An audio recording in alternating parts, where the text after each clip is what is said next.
শোনো, এইটা হচ্ছে আমাদের প্রাইমারি সাইট আর এটা হচ্ছে আমাদের সেকেন্ডারি সাইট, ঠিক আছে? জি স্যার।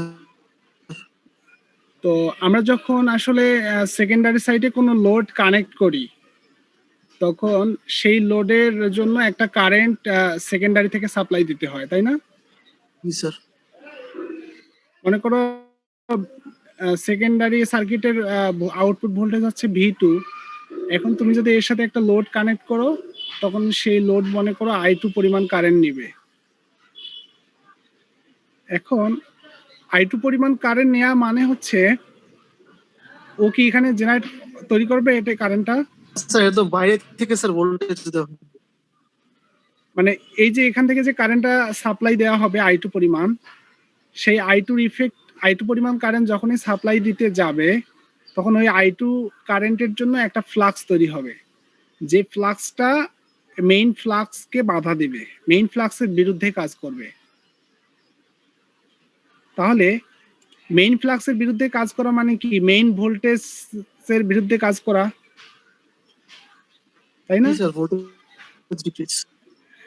তাহলে যে সূত্র অনুযায়ী, হ্যাঁ, এখন যদি আমি ওই I2 পরিমাণ কারেন্টের কারণে যে ফ্লাক্সটা তৈরি হচ্ছে, সেই ফ্লাক্সের কারণে তো এই মেইন ফ্লাক্সের উপরে বাধা তৈরি হবে।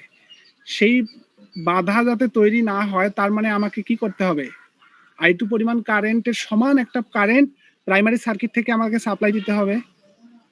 আচ্ছা স্যার, ওইটাই স্যার অ্যাডিশনাল প্রাইমারি কারেন্ট, যাতে করে আমার বাধার পরিমাণটা স্যার মানে মিনিমাইজ হয়ে যায়, নিউট্রালাইজ হয়ে যায়। জি স্যার, বুঝতে পারছি। তাহলে ওই এক্সট্রা কারেন্ট যেটা, সেটা আমাকে প্রাইমারি থেকে সাপ্লাই দিতে হবে। তো এই I2 কারেন্টের এখানে নাম হচ্ছে I2, কিন্তু যখন কারেন্টটাকে এখানে নিয়ে আসবা, তখন তার নাম হয়ে যাবে I2 ড্যাশ। ওটা I2 ড্যাশ এর জন্যই বলতেছি, কারণ এই কারেন্টটা যখন এই সার্কিট থেকে ওই সার্কিটে যায়, তখন একটা ট্রান্সফরমেশন রেশিও অনুযায়ী যায়, K গুণ থাকে অথবা 1/K গুণ থাকে। তো ওই এক্সট্রা কারেন্টটা তখন আমাকে এখান থেকে সাপ্লাই দিতে হবে। ওই এক্সট্রা কারেন্টটা যদি সাপ্লাই দেই, তো তার কারণে আমার যে ফ্লাক্সটা তৈরি হবে, সেই ফ্লাক্স প্লাস নো লোড অবস্থায়, যখন কোনো লোড ছিল না, তখন যে এই ফ্লাক্স ছিল, তাহলে টোটাল ফ্লাক্সটা এই সার্কিটের জন্য বেশি হবে। তখন এই সার্কিটের কারেন্টের জন্য যে বাধা তৈরি হবে, যে ফ্লাক্সটা তৈরি হবে, সেইটা আর মেইন ফ্লাক্সের উপরে তোমার হচ্ছে অতটা ইফেক্ট তৈরি করতে পারবে না, স্যার বুঝছো? হ্যাঁ, স্যার মানে মেইন সার্কিটে দুইটা কারেন্ট ফ্লো হবে? মেইন সার্কিটে কেন দুইটা কারেন্ট ফ্লো হবে? স্যার এই যে বললেন না, মানে I2 সমান আরেকটা কারেন্ট দিতে হবে। তুমি যদি একটা লোড কানেক্ট করো, তখন এ কি করবে? এই ট্রান্সফরমার থেকে I2 পরিমাণ কারেন্ট নিবে। জি স্যার।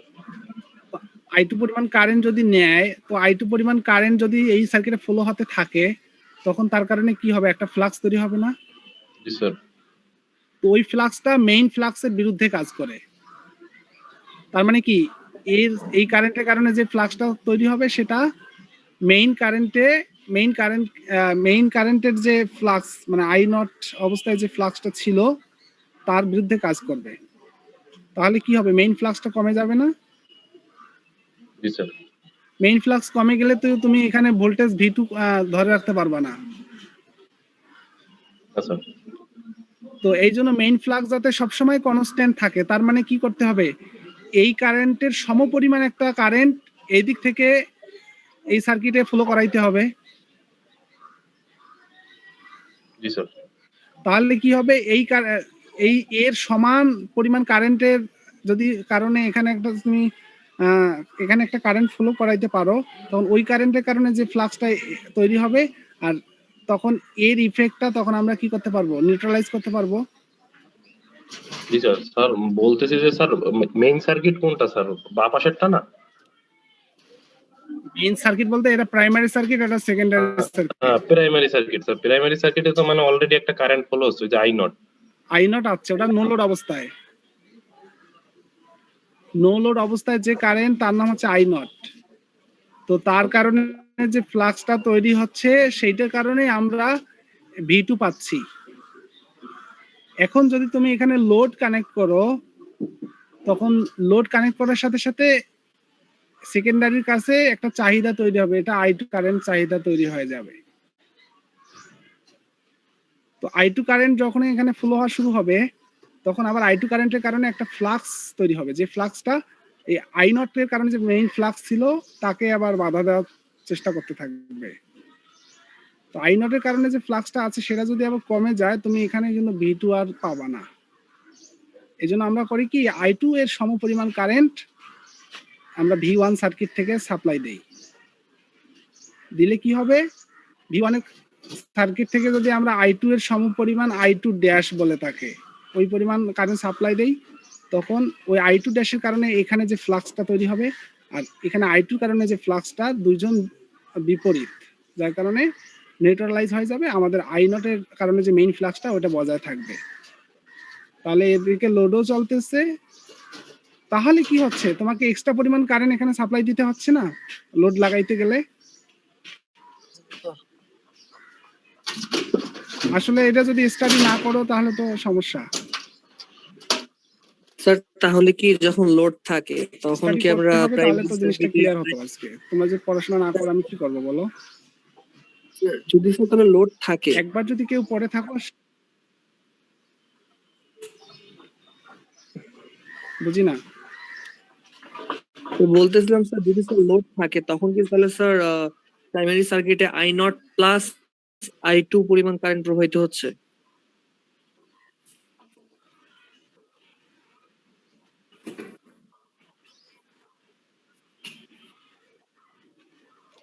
তোমার কথা মানে যদি স্যার যদি আপনার অ্যাডিশনাল কারেন্ট দিতে হয় ভেক্টর ডায়াগ্রামটা লোড দেখলে বুঝতে পারবা। তো আমার প্রাইমারি ভোল্টেজ হচ্ছে V1, প্রাইমারি ভোল্টেজ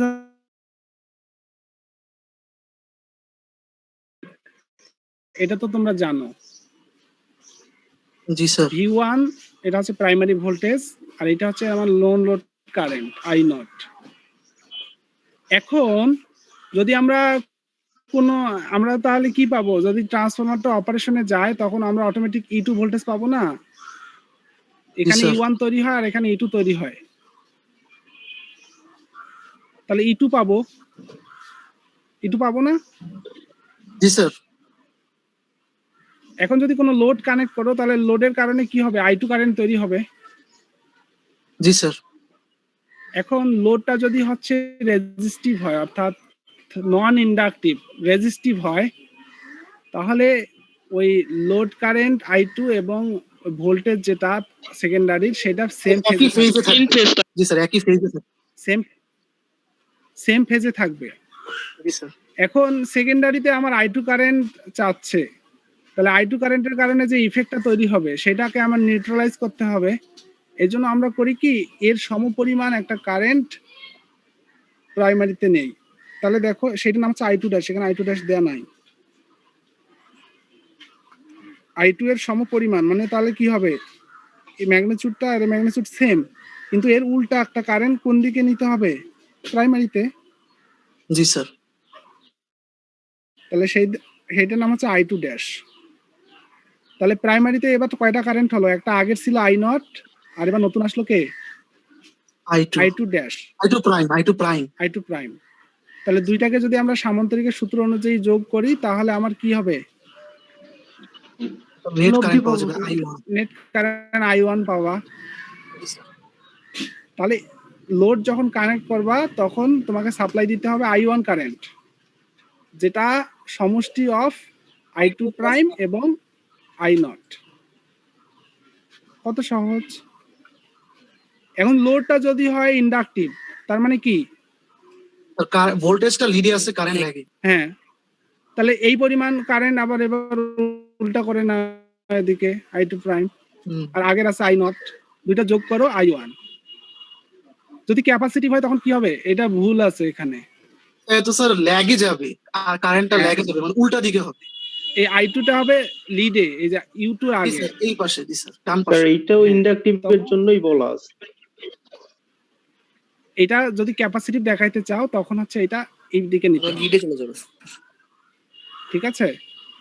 তো লিডে যদি চলে যায় তাহলে I2 প্রাইম I2 উল্টা একটা নিবা এইদিকে, এখানে দেয়া নাই ক্যাপাসিটিভটা, তাহলে এইটা হবে I2 প্রাইম আর এদিকে যদি একটা ছোট আই নট থাকে, দুইটা যোগ করলে আসবে এই দিক দিয়ে।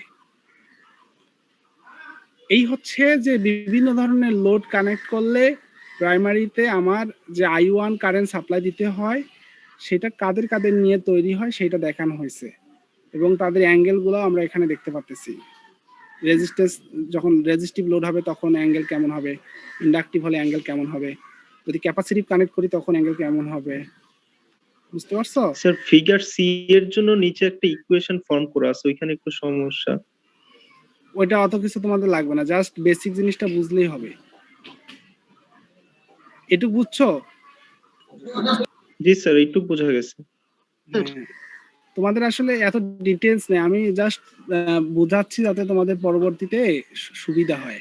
স্যার ওই যে ওইখানে মানে তোমাদের I1/I2 এটার মান তো -1, যখন φ1 = φ2 নিচে একটা ইকুয়েশন লিখছে ওইটাই। কোথায় এখানে? জি স্যার, ওই যে কালারের মধ্যে একটা ইকুয়েশন আছে I1/I2, এটার মান তো -1 হয়ে যাওয়ার কথা ফিগার সি এর জন্য। এটা হচ্ছে ট্রান্সফরমেশন রেশিও, এখানে মাইনাসটা তখনই আসবে যখন আমরা ভেক্টর ডায়াগ্রাম ড্র করব, আর এমনি ইকুয়েশনে আমার তো মাইনাস নিয়ে আসার প্রশ্ন আসে না। না মাইনাস এমনি ইকুয়েশনে আসতেছে না, বাট ম্যাথে করলে -1 আসার আমরা কথা। যখন ভেক্টর ডায়াগ্রাম ড্র করব তখন আমাদের সেন্সটা থাকবে যে এটা হচ্ছে I2 এর উল্টা, জি জি স্যার ওইটাই। আর ইকুয়েশন করার সময় আমাদের এখানে মাইনাস লাগবে না। এখানে জাস্ট বোঝানো হচ্ছে যে I2 প্রাইম মানে হচ্ছে K into I2, transformation ratio অনুযায়ী একটা জিনিস প্রাইমারি থেকে সেকেন্ডারিতে যায় অথবা সেকেন্ডারি থেকে প্রাইমারিতে আসে, এটা ডিপেন্ড করবে ট্রান্সফরমেশন রেশিওর উপরে। তো এইটা মোটামুটি আমরা হচ্ছে যে যখন লোড কানেক্ট থাকবে তখন ভেক্টর ডায়াগ্রাম গুলো কেমন হয় আমরা দেখলাম। এখন হচ্ছে ইকুইভ্যালেন্ট রেজিস্ট্যান্স। আমি খুব সিম্পলি তোমাদেরকে বুঝাই, সেটা হচ্ছে মনে করো প্রাইমারি সার্কিটেরও রেজিস্ট্যান্স আছে, সেকেন্ডারি সার্কিটেরও রেজিস্ট্যান্স আছে না? এখন তোমার যদি মনে চায় যে আমি সবগুলাকে প্রাইমারিতে নিয়ে আসব, আমি দুইটা সার্কিটের কখনো ইকুয়েশন একসাথে সলভ করব না, আমি সবগুলাকে একটার সাপেক্ষে করব, মানে এক সার্কিটের সাপেক্ষেই সমস্ত ভোল্টেজ কারেন্ট সবকিছু ক্যালকুলেট করব। তাহলে কি করতে হবে যে সেকেন্ডারির রেজিস্ট্যান্সকে প্রাইমারিতে নিয়ে আসতে হবে, তাহলে সেকেন্ডারি সার্কিটের আর কোনো এখানে অপশন থাকবে না, অথবা প্রাইমারি সার্কিটের রেজিস্ট্যান্স গুলাকে সেকেন্ডারি সার্কিটে নিয়ে যেতে হবে, তখন তুমি সেকেন্ডারি সবকিছু ক্যালকুলেট করতে পারবা। তো এইটা আসলে কিভাবে করা হয় দেখো, মনে করো এটা একটা সার্কিট, এটা একটা সার্কিট, এখানে একটা রেজিস্ট্যান্স আছে, এখানে একটা রেজিস্ট্যান্স আছে। তো তুমি যখন মনে করবা যে আমি R2 কে পুরোপুরি এক সাইডে নিয়ে যাব, মানে এখানে যে রেজিস্ট্যান্সটা আছে আমি এখানে জাস্ট সিম্পল একটা লাইন ইউজ করব, কোনো রেজিস্ট্যান্স দেখাবো না, তখন এই R2 কে এদিকে নিয়ে যেতে হবে। তাহলে R2 যখনই ওদিকে যাবে একদম R2 এ কিন্তু এদিকে যাবে না, কারণ হচ্ছে এখানে ট্রান্সফরমেশন রেশিও আছে, অর্থাৎ কি অনুযায়ী, অর্থাৎ নাম্বার অফ টার্নের উপর ডিপেন্ড করবে। তখন যখন সেই সার্কিটটাকে তুমি দেখো এখানে দেখানো হয়েছে, যখন আমরা ওদিকে নিয়ে যাব তখন তার নাম হয়ে যাবে R2 প্রাইম, আর R2 প্রাইমের মান হবে R2/K²। ঠিক আছে? তো এই যে R2 প্রাইম একে বলা হয় ইকুইভ্যালেন্ট রেজিস্ট্যান্স। কথাটা কি ক্লিয়ার? R2 এদিকে ছিল, তাকে আমরা ওদিকে নিয়ে গেলাম, তার মানে কি এই R2 এর ইকুইভ্যালেন্ট কে? R2 prime. হ্যাঁ, R2 প্রাইম হচ্ছে R2 এর ইকুইভ্যালেন্ট রেজিস্ট্যান্স। ঠিক অমনি ভাবে R1 কে যদি ওইদিকে নিয়ে যাও তখন পাবা R1 প্রাইম। তাহলে R1 প্রাইম হচ্ছে R1 এর ইকুইভ্যালেন্ট রেজিস্ট্যান্স, যেটার ভ্যালু হচ্ছে K² ইনটু R1। ঠিক আছে? এখন সব রেজিস্ট্যান্স তাহলে এইদিকে নিয়ে আসলাম এই সার্কিটের জন্য, তাহলে এই সার্কিটটাকে বলা হবে R01, সেটা is equal to R1 plus R2 prime. আর সব রেজিস্ট্যান্স গুলোকে যদি ওই সার্কিটে ওইদিকে নিয়ে যাও তখন সেটা হবে R02, তাহলে সেটার মান হবে R2 প্লাস R1 প্রাইম। বুঝতে পারছো?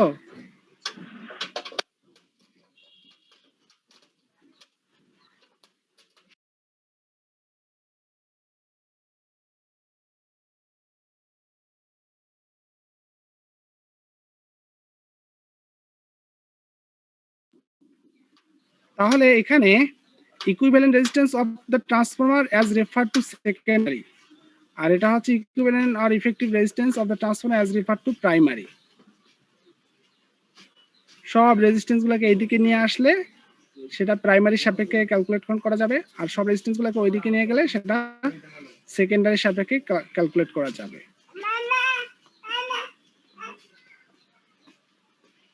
এখানে দেখো দেয়া আছে সুন্দর করে।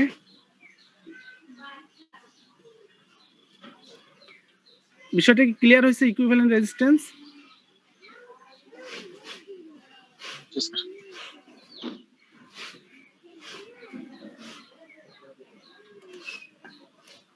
এখন হচ্ছে ম্যাগনেটিক লিকেজ। আমি তোমাদের লাস্ট ক্লাসে বলছিলাম যে ম্যাগনেটিক লিকেজ কি জিনিস।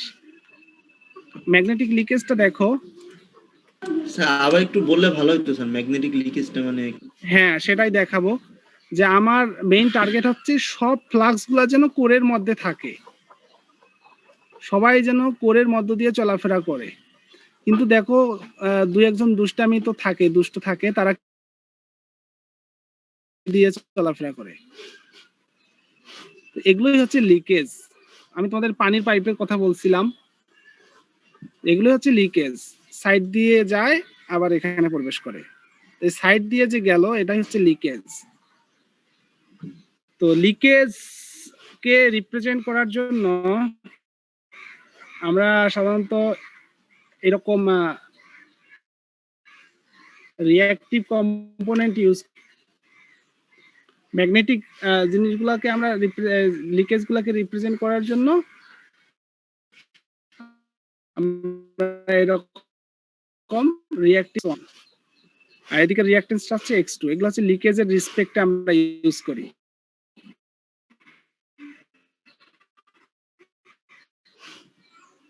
বুঝতে পারছো? স্যার ডিভাইস না, এটা হচ্ছে একটা ইলেকট্রিক্যাল কম্পোনেন্ট। কম্পোনেন্ট বলতে তোমার একটা হচ্ছে যে সার্কিটে যেটা পড়ছিলাম স্যার, ওই ওইটা হ্যাঁ R plus J of X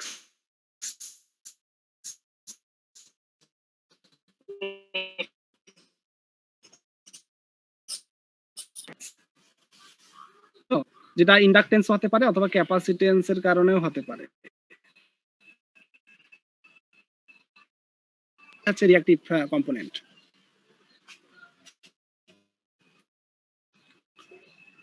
তো ওটা যে থাকা মানে যেটা পজিটিভ হতে পারে নেগেটিভ হতে পারে, ডিপেন্ড করবে কে রিপ্রেজেন্ট করার জন্য আমরা এইসব রিঅ্যাকট্যান্স ইউজ করি। তাহলে প্রাইমারির যে লিকেজ তার জন্য X1 আর সেকেন্ডারি যে লিকেজ তার জন্য X2। তো দেখো আমরা তাহলে জানি, এবার দেখতেছি যে প্রাইমারিতে রেজিস্ট্যান্সও আছে, প্রাইমারিতে রিঅ্যাকট্যান্সও আছে, সেকেন্ডারিতে রেজিস্ট্যান্সও আছে, সেকেন্ডারিতে রিঅ্যাকট্যান্সও আছে। আর এই দুইটা কম্পোনেন্টকে একসাথে করলে আমরা যে জিনিসটা পাই সেটা হচ্ছে ইম্পিডেন্স। এই দুইটা জিনিসকে একসাথে করলে যেটা পাই সেটা হচ্ছে একটা ইম্পিডেন্স। এটার নাম হচ্ছে Z1, এটা হচ্ছে Z2। তাহলে Z1 এর ভ্যালু যদি তুমি ক্যালকুলেট করো তাহলে আমরা এটা সূত্র জানি, আর Z2 এর ভ্যালু ক্যালকুলেট করতে গেলে এই সূত্র জানি। আর এমনি যদি রিপ্রেজেন্ট করো তাহলে Z1 is equal to R1 plus JX1, এই যেটা এখানে দেখানো হয়েছে। অর্থাৎ V1 equal to E1 plus I1 Z1, আর E2 equal to V2 plus I2 Z2। তাহলে লিকেজের কারণে যে প্যারামিটারটা অ্যাড করতে হয় সেটা বুঝছো? Transformer with resistance and leakage reactance. কিছু না, এখন স্যার ইম্পিডেন্সের কারণে যে স্যার ভোল্টেজটা তৈরি হলো আইজেড, ওইটাই কি স্যার ওই যে ওই লিকেজ, ওই কারেন্টের ওই ভোল্টেজের কারণে কি স্যার যে ফ্লাক্সটা তৈরি হবে ওইটাই কি স্যার ওই লিকেজ ফ্লাক্স? হ্যাঁ, লিকেজ ফ্লাক্স মানে হচ্ছে যে x1 এর কারণে যেটা তৈরি হবে সেটাই হচ্ছে লিকেজ। ওটাই লিকেজ। স্যার এটা তো লিকেজ ফ্লাক্স, তাহলে কি মাইনাস হওয়ার কথা ছিল না, যেটা আমরা ইম্পিডেন্স পাচ্ছি? লিকেজ হয়ে যাচ্ছে লিকেজ সেটা। লিকেজটা তো একটা লস স্যার না, লস হিসেবে কি নেগেটিভ? রেজিস্ট্যান্সের কারণে যেমন লস হবে, লিকেজের কারণে একটা লস হবে, সেই জিনিসটাই তো এখানে দেখানো আছে। এই যে R1 এও লস হবে, x1 এও লস হবে, বুঝুনি? জি স্যার, মানে E1 আর এই লসটা মিলে মোট আমি V1। হ্যাঁ হ্যাঁ হ্যাঁ জি স্যার, বুঝতে পারছি। E1 তো আমার ডাইরেক্ট হচ্ছে ভোল্টেজ, V1 যখন দিবা তখন একটা পোরশনের কারণে একটা পোরশন হচ্ছে E1 ওখানে তৈরি হচ্ছে, আরেকটা পোরশন লস হবে, সেটা হচ্ছে এই যে লিকেজে লস হবে আর একটা রেজিস্ট্যান্সে লস হবে। বিষয়টা ক্লিয়ার? জি স্যার, E1 তো স্যার লসই তো হচ্ছে, তাই না? মানে ওইটাও তো খরচ হচ্ছে। এটা লস না আসলে ওভাবে, এটা স্যার এটা হচ্ছে জাস্ট ওই সার্কিটের মধ্যে আছে, এটা লস না। আর এইটা হচ্ছে এটা হবে এটা।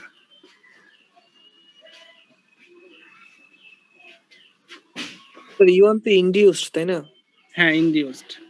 তাহলে পুরো সার্কিটটাকে আমরা দেখো এভাবে রিপ্রেজেন্ট করতে পারি। যদি তুমি এবার ইকুইভ্যালেন্ট করতে যাও, মানে সবগুলাকে প্রাইমারিতে নিয়ে আসছো অথবা সবগুলাকে সেকেন্ডারিতে নিয়ে গেছো, সবগুলাকে যদি প্রাইমারিতে নিয়ে আসো তাহলে যেটা হবে R1 প্লাস টু প্রাইম, আর এটার জন্য হবে x1 প্লাস x2 প্রাইম। এই দুইটাকে বলতেছি আমরা জেনে আসলাম যে R01, আর এই দুইটা হবে x এখন স্যার ওই নট R2 প্রাইমের মানটা কি স্যার ওই আগের মতো R1/k হ্যাঁ, হ্যাঁ, হ্যাঁ। x2 মানটাও কি ওইরকম? ওই রকমই x2 হবে। মানটা ওইরকম হ্যাঁ, ওই রকমই হবে। x2/k²। হ্যাঁ হ্যাঁ, জি স্যার। এখানে সব আছে, দেখো এই যে সব আছে, এখানে সব আছে। হ্যাঁ, এখানে কোনো কিছু মানে হ্যাঁ, দেখো সব এখানে আছে। তো এভাবে দেখো আমরা Z01 ক্যালকুলেট করতে পারবো, Z02 ক্যালকুলেট করতে পারবো। এটা আবার এরকম মানে ইন্টারেস্টিং জিনিসগুলা তোমাদের যদিও সিলেবাসে নাই, বাকি তোমাদের দেখাচ্ছি যে তোমার পরবর্তী সুবিধা হয়। বুঝতে পারছো জিনিসগুলা, যে ট্রান্সফরমারে এক সার্কিটের সব জিনিসগুলোকে আরেক সার্কিটে নিয়ে যাওয়া যায়, আর সেটা ডিপেন্ড করবে জাস্ট ট্রান্সফরমেশন রেশিও গুণ হবে না ভাগ হবে। প্রাইমারিতে নিয়ে গেলে জাস্ট হচ্ছে ভাগ হয়, আর সেকেন্ডারিতে এই সার্কিটে এগুলো সেকেন্ডারিতে নিয়ে গেলে গুণ হয়ে যায়।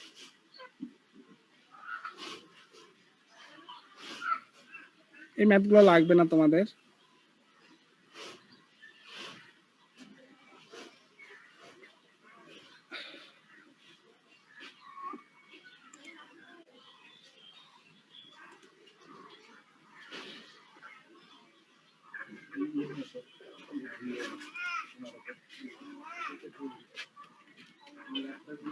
ইকুইভ্যালেন্ট সার্কিট, ইকুইভ্যালেন্ট রেজিস্ট্যান্স শিখে আসলাম, এবার হচ্ছে ইকুইভ্যালেন্ট সার্কিট দেখবো। সেটা হচ্ছে দেখো ইকুইভ্যালেন্ট মানে কি, একটা জিনিস এরকম আছে, তার ইকুইভ্যালেন্ট সার্কিট হচ্ছে এরকম। ইকুইভ্যালেন্ট কথাটার অর্থ হচ্ছে যে এইরকম জিনিসটাকে আমরা একটা সার্কিটের মাধ্যমে রিপ্রেজেন্ট করব, যেটা হবে এই সার্কিটের ইকুইভ্যালেন্ট। তাহলে এখানে V1 আছে, I1 আছে, E1 এখানে তৈরি হচ্ছে, এখানে E2 তৈরি হচ্ছে, আর আমরা আউটপুটে V2 পাচ্ছি। এবং যদি লোড কানেক্ট করি তাহলে আমরা I2 পাবো। এখন এটাকে যদি আমরা কোনো সার্কিটের মাধ্যমে রিপ্রেজেন্ট করতে চাই তখন যেটা হবে দেখো এই যে V1 এখানেও V1, ঠিক আছে? তো একটা পোরশন এখানে কি তৈরি হচ্ছে, E1 তৈরি হচ্ছে, একটু খেয়াল করো। জি স্যার, V1 এর জন্য E1 তৈরি হচ্ছে স্যার। E1 তৈরি হচ্ছে, তাহলে বাকি পোরশনটা কি আছে বলতো? I1 Z1 R1 Z1 sir, R1 না Z1 আছে। Z কে যদি ভাঙ্গো তাহলে কি কি পাবা? স্যার আর আবার I1 কে যদি ভাঙ্গো কি কি পাবা বলো তো? I not plus I2 prime. I2 prime, G sir. তাহলে I2 প্রাইম এইদিকে যাচ্ছে, আর I নটটা হচ্ছে এই যে আমাদের কোর, যেটা কোরে যে কারেন্টটা সাপ্লাই দিতে হয় ম্যাগনেটিক ফ্লাক্স তৈরি করার জন্য। আমরা ফার্স্ট ট্রান্সফর্মার যেদিন শুরু করছি সেদিন দেখছি যে I নট আবার দুই ভাগে ভাগ হয়, একটা হচ্ছে I মিউ আর একটা হচ্ছে I ডাব্লিউ। একটা কোর লস আর একটা কপার লস, খেয়াল আছে? জি স্যার। তাহলে আর copper এই loss। যে সেইটা হচ্ছে এই যে প্যারালালি থাকবে, I নটটা এই যে প্যারালালি থাকবে, আর I2 তে এই দিক দিয়ে যাচ্ছে। তাহলে এই I নট আর I2 মিলে কে? I1। আবার এখনই আমরা দেখে আসলাম যে I1 into R1 plus J of X1 মানে হচ্ছে Z1, I1 Z1। তাহলে প্রাইমারি সার্কিটটাকে এভাবে রিপ্রেজেন্ট করা যায়, ঠিক আছে? আর সেকেন্ডারি সার্কিটে অ্যাকচুয়ালি তৈরি হচ্ছে E2, সেখান থেকে লস বাদ দেওয়ার পর আমরা পাচ্ছি V2। তাহলে লসটা কোথায় কোথায় হবে? একটা হচ্ছে R এ হবে আর একটা হচ্ছে X এ হবে। তাহলে I2 R2 into I2 J X2, সেটা মিলে হয় Z2। তার মানে এখানে বলা যায় E2 equal to V2 plus I2 Z2।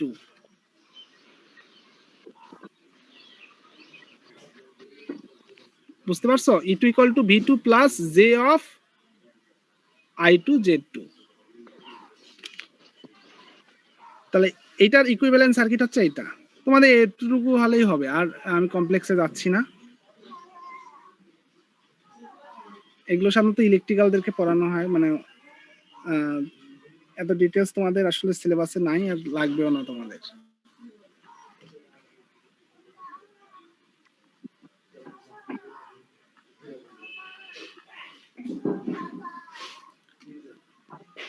আমরা একটা ইম্পর্টেন্ট জিনিস, সেটা হচ্ছে ট্রান্সফরমারে কিছু টেস্ট থাকে। তোমরা যখন পাওয়ার প্ল্যান্টে জব করতে যাবা তখন দেখবা যে মাঝে মাঝে তোমাদেরকে ট্রান্সফরমারে কিছু টেস্ট করতে হবে। বুঝছো? শোনা যায় স্যার। যখন তোমরা কোনো পাওয়ার প্ল্যান্টে জব করবা তখন দেখবা যে ট্রান্সফরমারের কিছু ইম্পর্টেন্ট টেস্ট করে, তার মধ্যে সবচেয়ে ইম্পর্টেন্ট টেস্ট হচ্ছে দুইটা, একটা হচ্ছে ওপেন সার্কিট টেস্ট আর একটা হচ্ছে short circuit test. Open circuit মানে হচ্ছে ট্রান্সফরমারের যে সেকেন্ডারি সার্কিটটা আছে সেটা আউটপুট, সেটা ওপেন রাখা হয়। আর শর্ট সার্কিট মানে ট্রান্সফরমারের যে সেকেন্ডারি সার্কিটটা আছে সেটাকে শর্ট করে দেওয়া হয়। বোঝা গেছে? এখন ওপেন কথাটার অর্থ মানে কি? কারেন্ট ফ্লো হবে না sir, infinite resistance. Infinite resistance, finite resistance. আর শর্ট কথাটার অর্থ কি? No resistance. Low resistance. এখন বলো তো লো রেজিস্ট্যান্স কখন হয়? একটা সার্কিটটা কখন শর্ট হয়ে যায়? লোড না থাকলে লোড সংযোগ থাকলে স্যার, না রোধ না থাকলে। অতিরিক্ত লোড যদি তুমি কানেক্ট করো, দ্যাট মিন্স আমাদের সব লোডগুলাই হচ্ছে প্যারালাল। তো যত বেশি প্যারালালি লোড কানেক্ট করবা পুরো প্যারালাল সিস্টেমের রেজিস্ট্যান্স কি হয়ে যাবে? কমে যাবে। অনেক কমে যাবে। এজন্য অনেক সময় ট্রান্সফরমার যে নষ্ট হয়ে যায়, মানে আমরা যখন আসলে বেশি পরিমাণ লোড কানেক্ট করি তখন সেই লোডের ইফেক্টটা ওই ট্রান্সফরমারে গিয়ে পড়ে। মনে করো অনেকগুলা বাড়ি আছে, সব বাড়িতে যদি লাইট ফ্যান সবাই 100 মানে 100 সব চালানো শুরু করে দেয়, হ্যাঁ, গরমকালে আবার বেশি চালায়, তখন সব লোডগুলাই তো প্যারালাল, তখন ইকুইভ্যালেন্ট রেজিস্ট্যান্সটা মানে একদম এত কমে যাবে যে প্যারালালি হওয়ার কারণে রেজিস্ট্যান্সটা অনেক কমে যাবে। তো রেজিস্ট্যান্স কমে যাওয়া মানে সেখান দিয়ে প্রচুর পরিমাণ কারেন্ট ফ্লো হবে। এই বেশি পরিমাণ কারেন্ট ফ্লো হলে ট্রান্সফরমার কি আসলে সাপ্লাই দিতে পারবে কিনা, ট্রান্সফরমারের তারপর হচ্ছে তোমার যে হিট ডিসিপিশন ক্যাপাসিটি এটা ঠিক আছে কিনা। যদি লার্জ পরিমাণ কারেন্ট ফ্লো করো তখন ট্রান্সফরমার সহ্য করতে পারবে কিনা, ট্রান্সফরমারে যে হিট তৈরি হবে কারেন্টের কারণে সেই হিটটা ভালোভাবে ডিসিপেট হবে কিনা, এগুলো জানা দরকার না? এই জন্য আমরা যে টেস্টটা করি সেটা হচ্ছে শর্ট সার্কিট টেস্ট। অর্থাৎ শর্ট সার্কিট টেস্ট করলে আমরা যেটা পাবো সেটা হচ্ছে যে ম্যাক্সিমাম কত পরিমাণ লস হবে, কপার লস হবে, অর্থাৎ আই স্কোয়ার আর লস হবে। তো আই স্কোয়ার আর লস যদি বের করতে পারো তখন হচ্ছে যে তুমি heat capacity, heat dissipation capability এগুলো কেমন হবে সেগুলো নির্ণয় করতে পারবা। বুঝতে পারছো? আর ওপেন সার্কিট টেস্টটা করা হয় কোর লস বের করার জন্য। অর্থাৎ কোর লস মানে হচ্ছে iron loss plus hysteresis loss, sorry eddy current loss. তাহলে ওপেন সার্কিট এর জন্যই করা হয় যাতে আমরা দেখতে পারি যে একটা ট্রান্সফরমারের হচ্ছে যে iron loss plus eddy current লসটা কেমন। আর শর্ট সার্কিট টেস্টটা এই জন্যই করি যে আমরা দেখতে চাই একটা ট্রান্সফরমারের কপার লসটা কেমন। বিষয়টা কি ক্লিয়ার হয়েছে?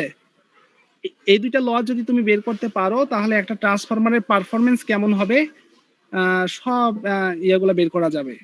আর খুবই ইম্পর্টেন্ট এগুলো পাওয়ার প্লান্ট ইঞ্জিনিয়ারিং এ, যখন পাওয়ার প্লান্টের বিভিন্ন জিনিসকে সলভ করতে হয়, এটা খুব ইম্পর্টেন্ট। ট্রান্সফরমার এফিসিয়েন্সি বের করতে বলবে, তখন এই দুইটা লস আগে বের করতে হবে। একটা হচ্ছে আয়রন লস বা কোর লস, যেটা ডিপেন্ড করে ওপেন সার্কিট টেস্টে, আর কপার লস যেটা ডিপেন্ড করে শর্ট সার্কিট টেস্টে। তো ওপেন সার্কিট অথবা নো লোড টেস্ট, তার মানে সেকেন্ডারিটা কি হবে? ওপেন হবে। সেকেন্ডারিটা কি হবে বলো? ওপেন হবে, কোনো লোড থাকবে না। হ্যাঁ, তো আমরা নরমালি যেটা করি যে হাই ভোল্টেজ সাইডটাকে ওপেন রাখি। হাই ভোল্টেজ সাইড যেটা ট্রান্সফরমারের সেইটাকে সেকেন্ডারি ধরা হয় এবং সেটাকে ওপেন রাখা হয়। আর লো ভোল্টেজ সাইডে আমরা একটা ভোল্টেজ অ্যাপ্লাই করি। একটু ভালো করে মনোযোগ সহকারে দেখো, যখন ওপেন সার্কিট করব তখন অবশ্যই হাই ভোল্টেজ সাইডটাকে ওপেন রাখবো এবং লো ভোল্টেজ সাইডে ভোল্টেজ অ্যাপ্লাই করব।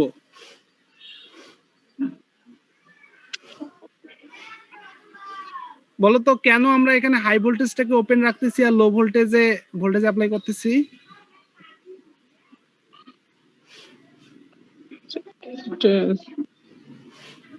মানে স্যার লো ভোল্টেজ সাপ্লাই দেওয়াটা সহজ। হ্যাঁ, লো ভোল্টেজে সাপ্লাই দেওয়াটা সহজ। তো আমরা যখন ওপেন সার্কিট টেস্ট করব তখন যেটা মাথায় রাখতে হবে যে ওপেন সার্কিটের মাধ্যমে আমরা কোর লস বের করব। আর কোর লসটা ডিপেন্ড করে রেটেড ভোল্টেজের উপরে।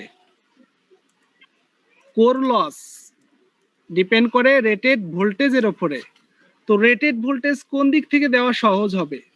আমাদের যে ইনস্ট্রুমেন্টগুলো আছে, watt meter, volt meter, ammeter, এগুলো সাধারণত নর্মালি কম রেঞ্জের। তো আমরা যদি এমন একটা সাইড থেকে অ্যাপ্লাই করি যে সাইড থেকে অ্যাপ্লাই করলে সহজেই আমরা রেটেড ভোল্টেজে যেতে পারবো, সেই সাইডটাকে আমরা চুজ করব আমাদের ইনপুট দেওয়ার জন্য। তো লো ভোল্টেজ সাইডে তুলনামূলকভাবে রেটেড ভোল্টেজটা অ্যাপ্লাই করা সহজ। এজন্য আমরা লো ভোল্টেজ সাইডটা ইউজ করি। আর হাই ভোল্টেজ সাইডে এত বেশি ভোল্টেজ, এত বেশি কারেন্ট, এত বেশি ওয়াট, এটা আমাদের আসলে ইনস্ট্রুমেন্টগুলো এরকম না। আর আমাদের মেইন কনসার্ন যেহেতু রেটেড ভোল্টেজ অ্যাপ্লাই করা, কাজে লো ভোল্টেজ সাইডটাতে আমরা সহজেই রেটেড ভোল্টেজ অ্যাপ্লাই করতে পারবো। ঠিক আছে, এজন্য লো ভোল্টেজ সাইডে যদি আমরা ভোল্টেজ অ্যাপ্লাই করি আর আমাদের হাই ভোল্টেজ সাইডটা ওপেন থাকে, তাহলে খুব সহজেই আমরা কোর লসটা বের করে ফেলতে পারবো।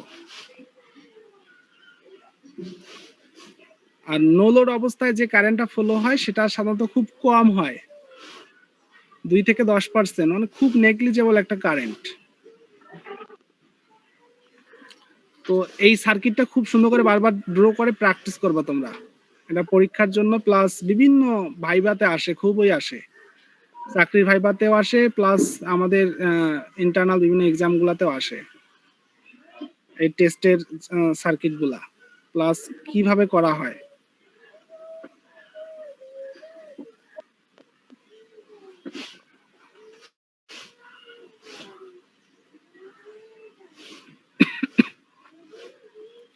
Short circuit test, short circuit test মানে হচ্ছে মানে আমার কি এমন এত বেশি লোড কানেক্ট হয়ে যাবে যে আমার সার্কিটের রেজিস্ট্যান্স অনেক কমে যাবে, দ্যাট মিনস সেটাকে শর্ট ধরে নেওয়া হবে। তার মানে শর্ট সার্কিট টেস্টের মাধ্যমে আমরা সর্বোচ্চ যে কপার লস হয় সেটা বের করতে পারবো। আর কপার লসটা ডিপেন্ড করে রেটেড কারেন্টের উপরে। কপার লসটা ডিপেন্ড করে রেটেড কারেন্টের উপরে। তাহলে কোন সাইডটাকে শর্ট করলে আমরা খুব দ্রুত রেটেড কারেন্টে পৌঁছাইতে পারবো বলতো?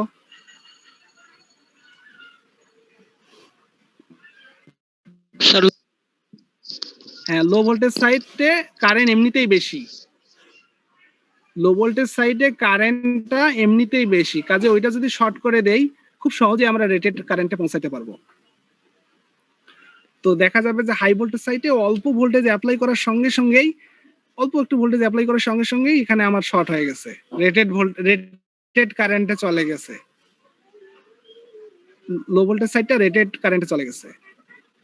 হাই ভোল্টেজ সাইডে অল্প ভোল্টেজ অ্যাপ্লাই করার ফলেও, অল্প ভোল্টেজ যদিও অ্যাপ্লাই করো তবুও দেখা যাবে লো ভোল্টেজ সাইড রেটেড কারেন্টে চলে গেছে। তো রেটেড কারেন্টে যাওয়া মানেই হচ্ছে আমার শর্ট সার্কিট টেস্টটা ভালোভাবে হওয়া।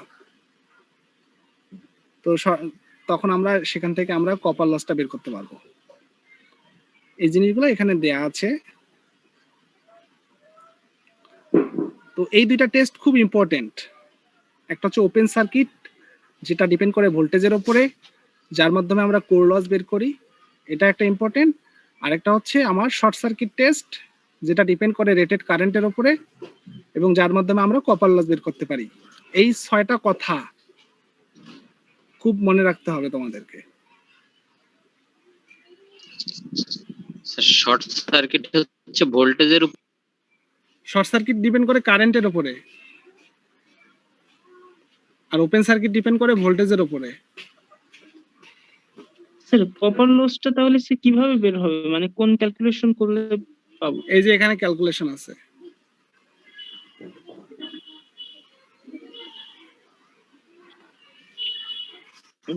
কপারের জন্য শর্ট সার্কিট, কোর লসের জন্য ওপেন সার্কিট, এরকম কেন? এটা একটু পড়ো, তাহলে ক্লিয়ারলি বুঝতে পারবা। এই যে ওয়াট মিটার আছে, ওয়াট মিটারে আমার লস কতটুকু হয় সেটা বের হয়ে আসে, ভোল্টেজ কত, কারেন্ট কত সেটা বের হয়ে আসে। সেখান থেকে ইজিলি আমরা লস বের করতে পারবো, ওয়াটেজ ভ্যালু বের করতে পারবো। এখানেও দেখো ওয়াট মিটার আছে,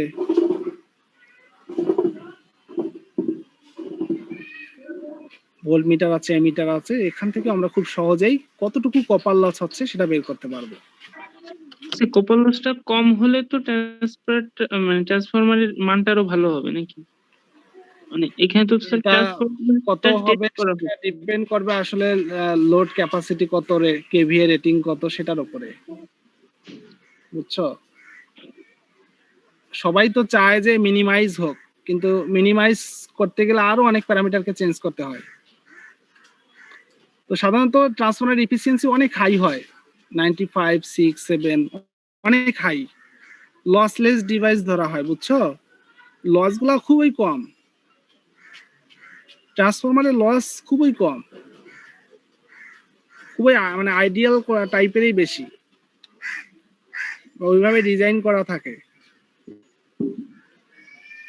কিন্তু আইডিয়াল হলেও আমরা যে ফ্লাকচুয়েশনটা হয় এফিসিয়েন্সিতে, সেইটা আসলে কতটুকু হবে, হ্যাঁ, তার কুলিং সিস্টেম কেমন হবে, কিভাবে তাকে ঠান্ডা করতে হবে, এগুলো জানার জন্য আমাদের এই টেস্ট, এগুলো প্র্যাকটিক্যালি যখন যদি ল্যাবে সুযোগ হয় তোমাদের দেখানো হবে, ঠিক আছে? তো এই দুইটা টেস্টের সার্কিট গুলা খুব ভালো করে পড়বা। একটা কোশ্চেন হচ্ছে যে why transformer rating in kVA. Transformer rating কিন্তু কেভিএ তে, কিলোওয়াটে না। খুব সুন্দর অ্যান্সার দেখো,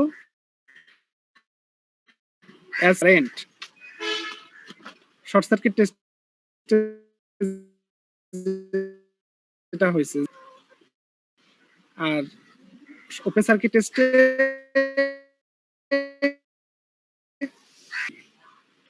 সেটাই বলতেছে, as seen copper loss of a transformer depends on current and iron loss on voltage.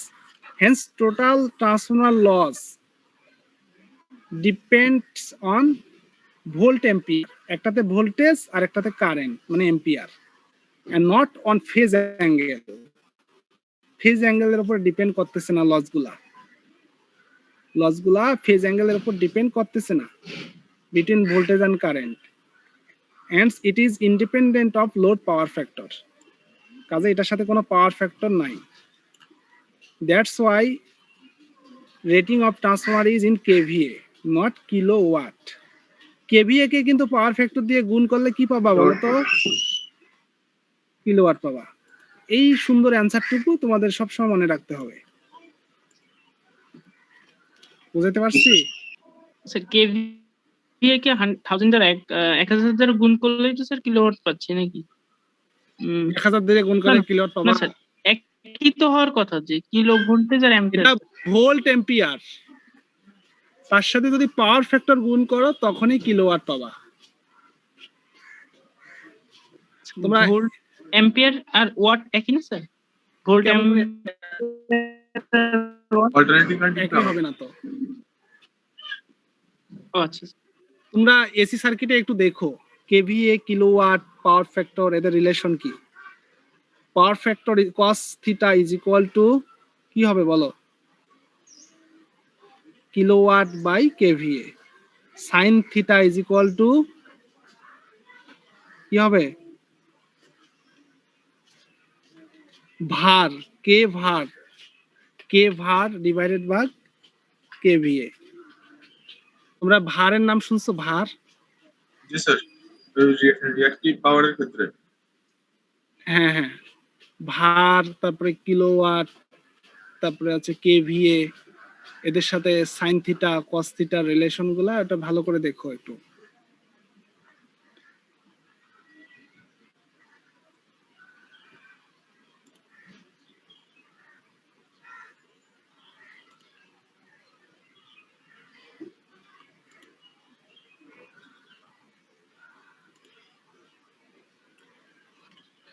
এখন হচ্ছে রেগুলেশন অফ এ ট্রান্সফরমার, তার মানে ইনপুট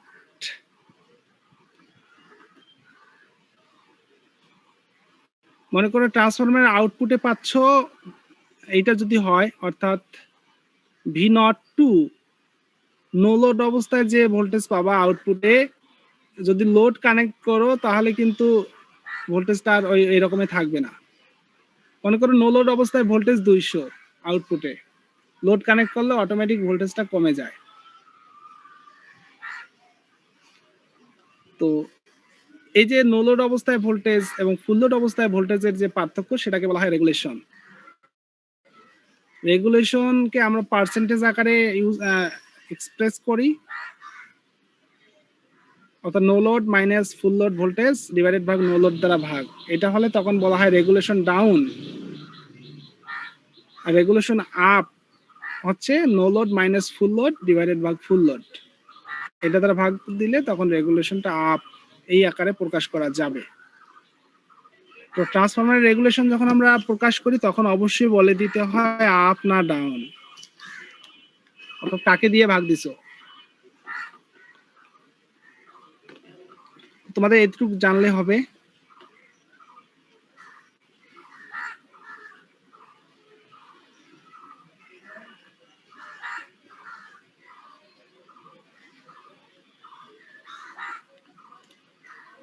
এখন একটা ট্রান্সফরমারে আসলে কি কি লস হয় এটা অলরেডি আমরা জানি, যে একটা হচ্ছে কোর লস বা আয়রন লস হয়, তো সেখানে আবার হিস্টেরিসিস লস আছে আর ইডি কারেন্ট লস আছে। তো এগুলোকে এই ধরনের রিলেশন দ্বারা রিপ্রেজেন্ট করা হয়। হিস্টেরিসিস লসের ইকুয়েশন হচ্ছে এটা, আর ইডি কারেন্ট লসের ইকুয়েশন হচ্ছে এটা। এটা একটু পড়ো। আর একটা লস হয় কপার লস, যেগুলো কিভাবে হবে সেখানে লেখা দেওয়া আছে। তাহলে ট্রান্সফরমারে সাধারণত দুই ধরনের লস, একটা কোর লস বা আয়রন লস, আর একটা হচ্ছে কপার লস।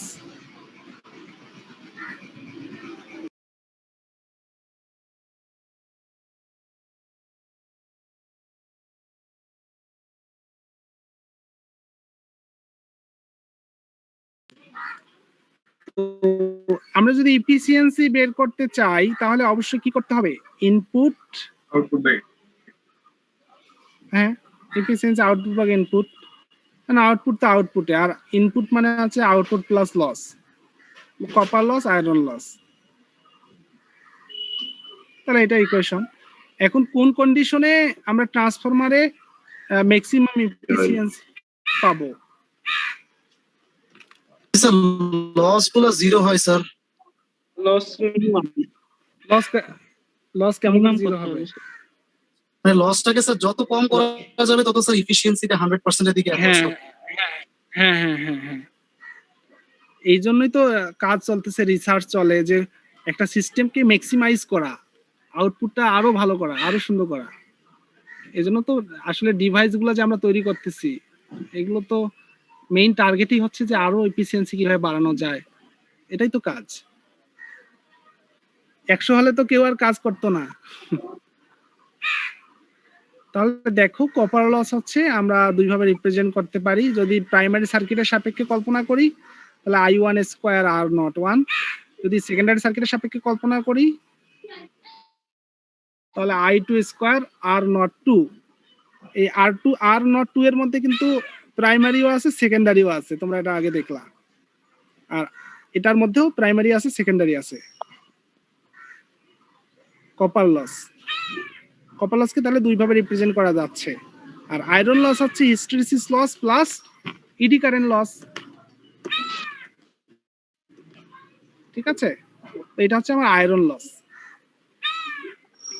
তাহলে কনসিডারিং প্রাইমারি সাইড, যদি প্রাইমারি সাইডটা কল্পনা করি তাহলে প্রাইমারিতে ইনপুট যেটা দেওয়া হচ্ছে সেটা হচ্ছে V1 I1 cos phi 1। Actually মানে ইলেকট্রিক্যাল ইনপুট যেটা দিচ্ছি, কত ওয়াটেজ ভ্যালু, সেইটা আমরা এখানে দেখাচ্ছি। যদি V1 I1 দিতাম তাহলে ওটা হচ্ছে KVA, কিন্তু এর সাথে cos phi গুণ করে দিছি যে আসলে কতটুকু ইনপুট দিচ্ছি পাওয়ার, এটা হচ্ছে পাওয়ার ফ্যাক্টর। তাহলে এটা হচ্ছে ইনপুট পাওয়ার মাইনাস লস, তাহলে এটা হচ্ছে আউটপুট ডিভাইডেড বাই এই যে আউটপুট, সরি ইনপুট। তাহলে এটা হচ্ছে আউটপুট, এটা হচ্ছে ইনপুট। এই লসটাকে আবার আমরা রিপ্লেস করলাম এটা দিয়ে, তাহলে এটা ভাগ দিলে কি আসে 1 মাইনাস, ভাগটাক দিলে আসে I1 R nought 1 V1 cos phi 1 WI by এটা। স্যার এই হিস্টেরিসিস লস আর ইডি লসটা কোথায় ঘটে আবার একটু বলবেন? এই দুটো লস। হিস্টেরিসিস এটা হচ্ছে তোমার হচ্ছে কোরের মধ্যে হয়, আমাদের যে কোরটা থাকে, কোর আর্মেচারের মধ্যে ম্যাগনেটিক স্যার ওইখানকার লস। হ্যাঁ, ওই রিলেটেড ট্রান্সফরমারেও লস হয়, কোরের যে লসটা হয়। ইডি কারেন্ট লস স্যার একই? একই তো।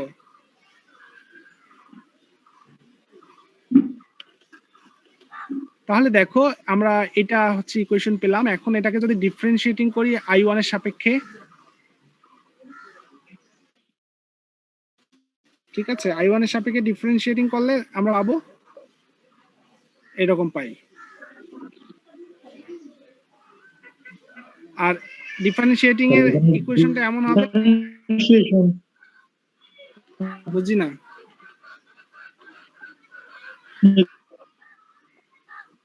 কথা শোনা যাচ্ছে না।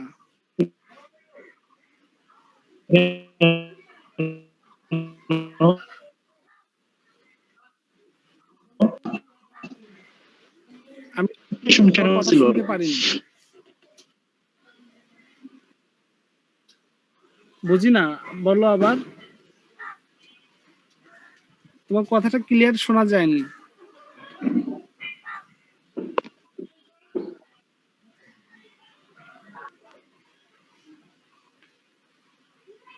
আমরা যদি ডিফারেন্সিয়েটিং করে সেটাকে 0 বসায় দেই তাহলে কিন্তু আমরা এই ধরনের একটা রিলেশন পাচ্ছি। ঠিক আছে, তাহলে দেখো V1 cos phi 1 দিক থেকে যদি কাটা যায় থাকবে কে, এখানে I1 স্কয়ার থাকে,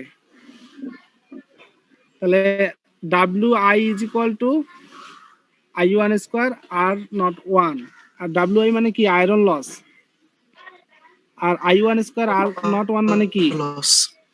কপার লস। অর্থাৎ যখন কোর লস এবং কপার লস দুইটাই সেম হবে, কোর লস মানে iron loss is equal to যখন কপার লস সেম হবে, তখন আমার একটা ট্রান্সফরমারের এফিসিয়েন্সিটা ম্যাক্সিমাম হবে। স্যার আই এর সাপেক্ষে ডিফারেন্সিয়েট করতে কি কার সাপেক্ষে করবো বলো? ভেরিয়েবল কে? স্বাধীন চলো, এখানে ভ্যারিয়েবল এই কারণে।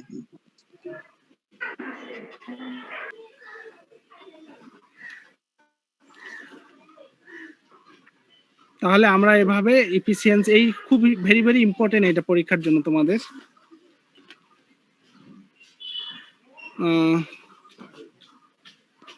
তাহলে এফিসিয়েন্সি হয়ে গেল, কন্ডিশন পেয়ে গেলাম। একটা টার্ম হচ্ছে ওয়ার্ল্ড এফিসিয়েন্সি। ওয়ার্ল্ড এফিসিয়েন্সি হচ্ছে মানে একটা ট্রান্সফরমার তো সাধারণত সারাদিনই চলে, তাই না? ইলেকট্রিসিটি যতক্ষণ থাকবে ততক্ষণ তো ট্রান্সফরমারকে অবশ্যই চলতে হবে, না বন্ধ করা যাবে সব মাঝে মাঝে? সবসময় চলতে হবে। তুমি যদি তোমার রিকোয়ার্ড ভোল্টেজ পেতে চাও তাহলে অবশ্যই ট্রান্সফরমারকে সবসময় অন থাকতে হবে। তো the ordinary or commercial efficiency of a transformer is given by output in watts divided by input in watts. Kilowatt hour না স্যার? কিলোওয়াট আওয়ার, এই এখানে দেখো, এই যে এখানে আমরা সেটাকে রিফাইন করলাম আবার। all the efficiency is equal to output in kilowatt hours divided by input in kilowatt hours. এটা আওয়ারটা তখনই আসবে যখন তুমি এখানে ঘন্টা কত ঘন্টা বা কতক্ষণ চালাইছো। BOT equal to sir, BOT মানে হচ্ছে কিলোওয়াট আওয়ার। এটা হচ্ছে all the efficiency equation. The efficiency is always less than the commercial efficiency. এটা হচ্ছে কমার্শিয়াল এফিসিয়েন্সি, সেখানে ঘন্টার কোনো হিসাব নাই।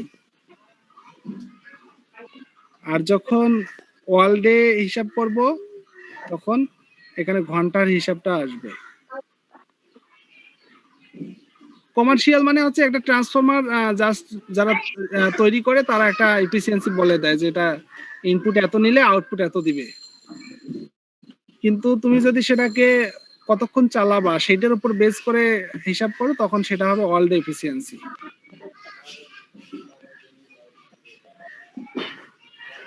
ঠিক আছে? তো ট্রান্সফরমারে মোটামুটি আমরা এই জিনিসগুলো শিখলাম। এখানে হ্যাঁ বলো। ওয়ার্ল্ডের ক্ষেত্রে আমরা যে কিলোওয়াট আওয়ার করছি, আওয়ার তো ইনপুটের ক্ষেত্রে যে আওয়ার, আউটপুটের ক্ষেত্রে সেই আওয়ার, তাহলে কাটাকাটি হয়তো সেই ওয়াট বাই ওয়াটই থাকে না? একই হবে না। কেন একই হবে না বলো তো?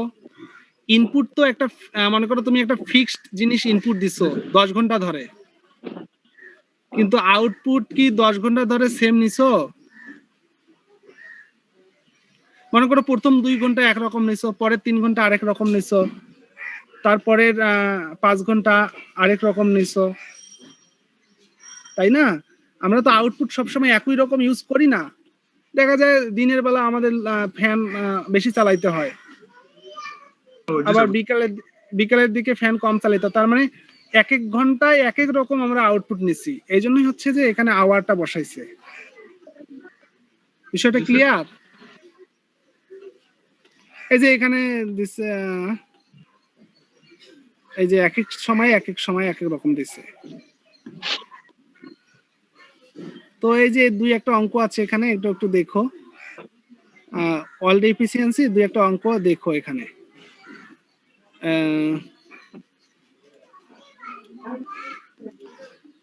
8, 9, তাহলে এই হিসাবটা তোমাদের ক্লিয়ার হবে। 80, এই 3টা অঙ্ক দেখলে হবে। এই 3টা অঙ্ক দেখো, হ্যাঁ। 78, 79, 78, 79 আর 80।